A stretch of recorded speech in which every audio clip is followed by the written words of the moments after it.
The road can feel routine, just another drive, another set of headlights in the distance, another stretch of asphalt under the tires. But sometimes, in a split second, everything changes. Dash cams, meant to capture accidents for insurance or security, have instead recorded some of the most shocking and unsettling moments ever caught on camera. In this video, we're looking at 5 of the most disturbing deaths ever captured on dashcam footage. Incidents so unexpected and intense that they still leave viewers shaken to this day.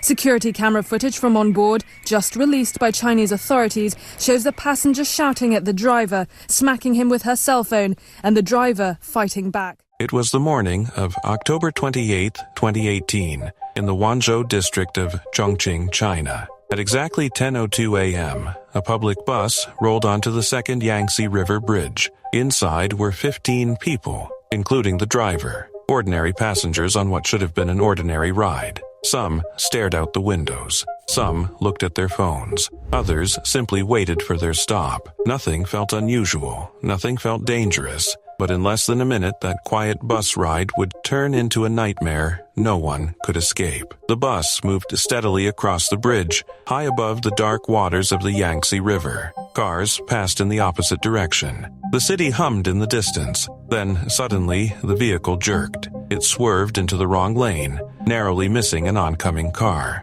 Before anyone could even process what was happening, the bus slammed into the concrete guardrail. The barrier shattered. The entire vehicle tipped forward and plunged nearly 50 meters, about 164 feet, straight into the river below. One moment, it was on the bridge. The next, it was gone. Witnesses froze in shock. Some said the driver must have tried to avoid a car. Others thought the brakes had failed. Rescue teams rushed to the scene, but deep down, many already feared the worst. The water at that point of the river was more than 70 meters deep, cold, dark, and unforgiving. There was almost no chance anyone inside had survived. For hours, no one truly knew what had caused the disaster. It took days of dangerous underwater work before a massive crane could finally lift the bus from the depths. When it emerged, the truth began to surface as well. Inside, investigators recovered the black box, and what they found shocked the entire country. Just moments before the crash, a 48-year-old passenger named Lu realized she had missed her stop. Frustrated, she demanded the driver pull over immediately. The driver, a 42-year-old man named Ran, refused. He calmly told her the bus could only stop at designated stations. It was a routine rule, something drivers said every day. But this time, the argument didn't end there. Their voices grew louder. The tension spread through the bus. Passengers looked up, unsure of what to do. Then, suddenly, Lu struck the driver with her phone. The impact was sharp and unexpected. Ran, still steering with one hand, reacted. He tried to defend himself, swinging his right arm back toward her. The struggle lasted only seconds, but those seconds were all it took. In the chaos, the steering wheel jerked hard to the left. The bus veered into oncoming traffic. A car swerved to avoid it. Tires screeched. Then came the deafening crash as the bus smashed through the concrete barrier. And just like that, it disappeared over the edge. The last sound recorded inside the vehicle wasn't the impact. It was the sound of passengers screaming. When the bus was finally recovered on October 31st, 13 bodies were found inside. 2 passengers were never recovered, swallowed by the river's depths. All 15 lives on board were gone. Police reviewed more than 2,300 hours of surveillance footage and combined it with the black box data. The conclusion was undeniable. The disaster was caused by the fight between the passenger and the driver. Authorities later released a short clip from the bus camera. It showed Lu striking Ran. It showed his reaction. And then, almost instantly, the fatal swerve. The video spread across social media, watched by millions. Some blamed Lu for attacking the driver. Others said Ran should have ignored her and kept control of the wheel. But in the end, the result was the same. 15 people paid the price for a confrontation that lasted less than a minute. This is some of the dashcam video the prosecution played for the judge to try to convince him to keep Mustafa Al-Jaziri behind bars. It shows the moments before his car crashed into oncoming traffic.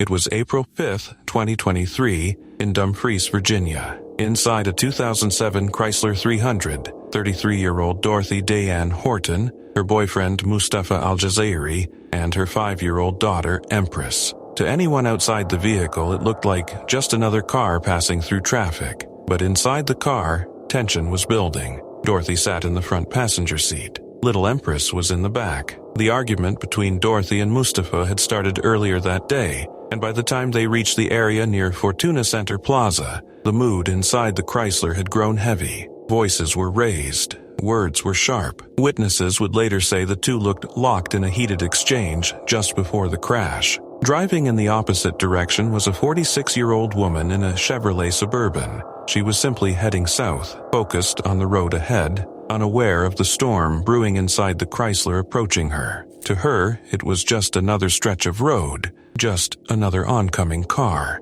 Then, in the final seconds before impact, something changed. Dashcam footage from a nearby vehicle captured the moment. Dorothy's face suddenly shifted. The anger was gone, replaced by fear. Pure, unmistakable fear. Her lips moved, and later, lip readers would say the words were clear. No, Empress is in the car. It was a desperate plea, a final warning, a mother's instinct in the face of sudden danger. Seconds later, the Chrysler drifted across the center line. It didn't jerk or spin like a driver trying to correct a mistake. It moved steadily, directly into the path of the oncoming Suburban. Investigators later said there was no evidence of hard braking, only light pressure on the pedal, not nearly enough to stop the collision. To them, it didn't look like an accident. It looked like a decision. The crash was violent. Metal slammed into metal. Both vehicles spun from the impact. The Chrysler was thrown into the sidewalk, while the Suburban came to rest facing the wrong direction in traffic. Debris scattered across the road. Inside the Chrysler, Dorothy and Empress were critically injured. Neither had been properly restrained. Dorothy wasn't wearing a seatbelt, and Empress hadn't been secured correctly. Both were rushed to nearby hospitals, but despite the efforts of doctors, neither survived. In the Suburban, the driver was badly hurt, but she lived. Mustafa was also injured, though not critically. He would walk away from the crash alive, unlike the two people sitting beside him just moments before. Investigators began piecing together what had happened. Sergeant Chad Mason later testified that the lack of skid marks showed there had been no real attempt to stop the car. The worst damage was concentrated on the passenger side, exactly where Dorothy had been sitting. To investigators, that detail mattered. 2 days later, on April 7th, police arrested Mustafa at his home. He was charged with 2 counts of manslaughter and 1 count of malicious wounding. Dorothy's brother, Derek, spoke through his heartbreak. In a single day, he said, he had lost both his sister and his niece. The rest of Dorothy's children had lost their mother. A family that had once been whole was now shattered. The pain spread even further. Divine Fontaine,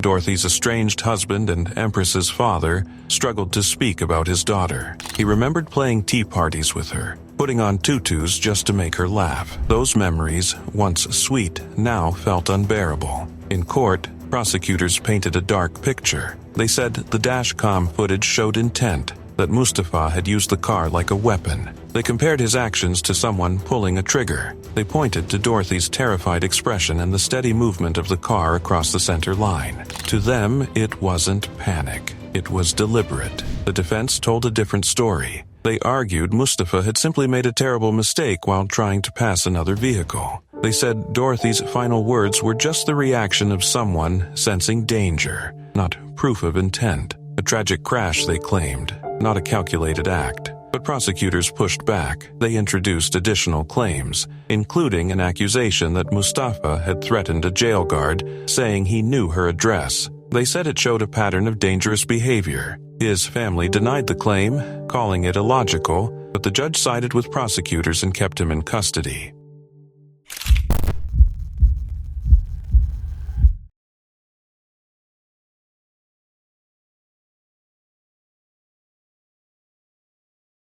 It was August 10, 2016, on the A34 near Newbury in Berkshire. A family was heading home after a summer camping trip. They were tired, a little sunburned, but happy. Just before getting back on the road, they had eaten together, hugged, and said their goodbyes. The children were still joking and teasing each other. No one knew those would be the last moments they'd ever share. In a small Vauxhall Corsa, 45-year-old Tracy Houghton drove with 3 children inside. Her sons, 13-year-old Ethan and 11-year-old Josh, and 11-year-old Amy Goldsmith, her partner's daughter. Close behind, in a Vauxhall Zafira, was Tracy's partner Mark Goldsmith with his 13-year-old son, Jake. The 2 cars stayed close as they moved through heavy traffic, heading home to Dunstable. Traffic on the A34 was slow that afternoon. Long lines of vehicles crawled forward. Tracy's Corsa slowed with the flow, and Mark's car followed at a safe distance. Further back, a 30-year-old lorry driver named Tomasz Kroker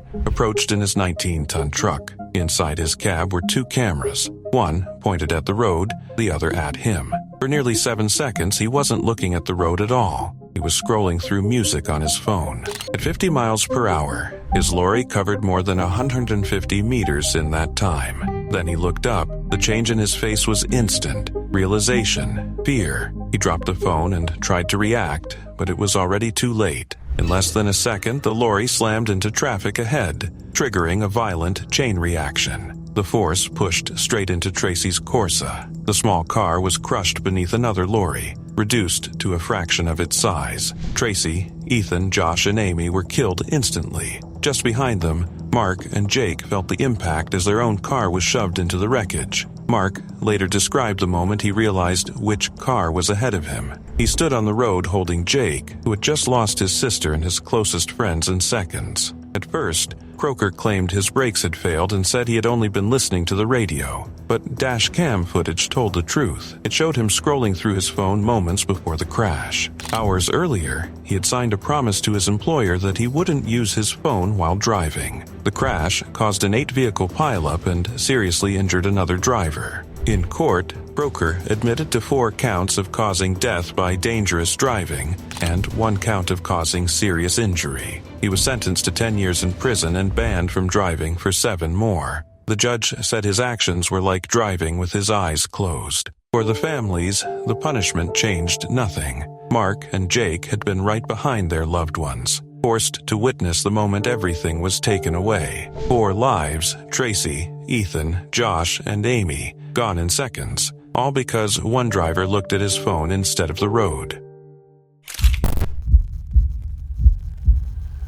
It was the morning of August 25, 2021, on the A3003 near Andover, Hampshire. For 28-year-old Alex Britton, the day had already taken a turn. Her car had broken down in lane 1 of the dual carriageway, a stretch of road with no hard shoulder and nowhere safe to pull over. She was a mother of 2, engaged to her childhood sweetheart, and planning a wedding that had already been delayed by the pandemic. That morning, instead of thinking about venues or dresses, she found herself stranded in the middle of traffic, waiting for help. It didn't take long before someone noticed her. 58-year-old delivery driver Tina Inns pulled her food delivery van in behind Alex's car. She parked deliberately to shield her, creating a barrier between Alex and the oncoming traffic. Then she stepped out, ready to help a stranger in need.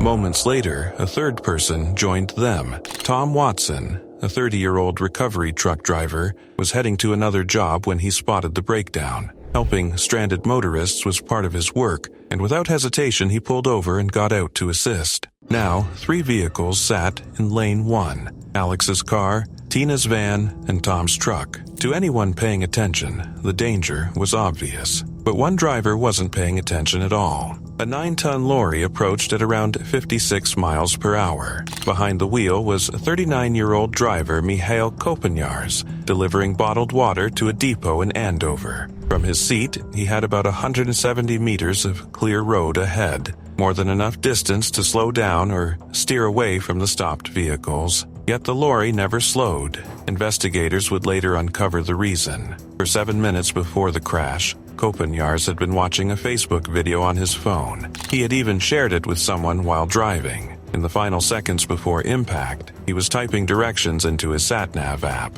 His eyes weren't on the road. They were on his screen. His dashcam captured everything. The 3 stopped vehicles grew larger in the frame, hazard lights flashing. The lorry plowed into the vehicles with devastating force. Alex Britton, Tina Innes, and Tom Watson were all killed instantly. In the aftermath, instead of immediately cooperating with police, Kopanyars reached for his phone. He snapped it in half and threw it into the roadside undergrowth, hoping to destroy the evidence. His dashcam recorded the act. Police later recovered the broken phone. Forensic analysis revealed the truth. He had been watching and sharing a video, then typing on his sat-nav, all while driving toward the stopped vehicles. At first, he claimed his brakes had failed, but investigators quickly disproved that. He was sentenced to 12 years in prison and banned from driving for 10 years after his release. But for the families, the sentence offered little comfort.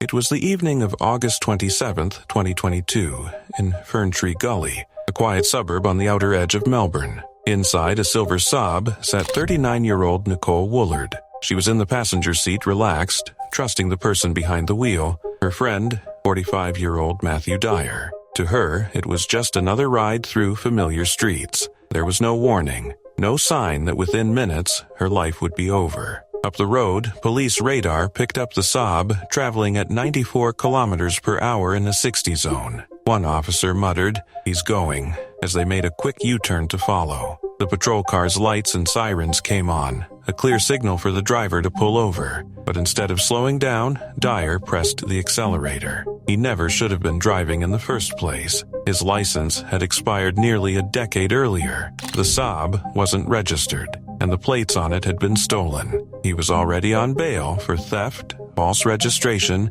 and drug-related charges. His record was filled with reckless driving and substance issues, and that day, he was heavily impaired. A later blood test revealed high levels of methamphetamine and alcohol in his system. Experts would confirm the combination left him unable to think clearly or safely control a vehicle. Yet, he was speeding through crowded streets with Nicole sitting just inches away. As police followed, his speed climbed, 110, 15, then 159 kilometers per hour down Ferntree Gully Road, an 80 zone. The road was full of families, commuters, and workers heading home. The danger was obvious. Realizing how risky the pursuit had become, one officer made the decision to call it off. Over the radio, a female officer asked for the air wing to take over instead. They didn't want the chase to end in disaster, but it was already too late. Just seconds later, at the intersection of Ferntree Gully Road and Camden Park Parade, the Saab approached a red light.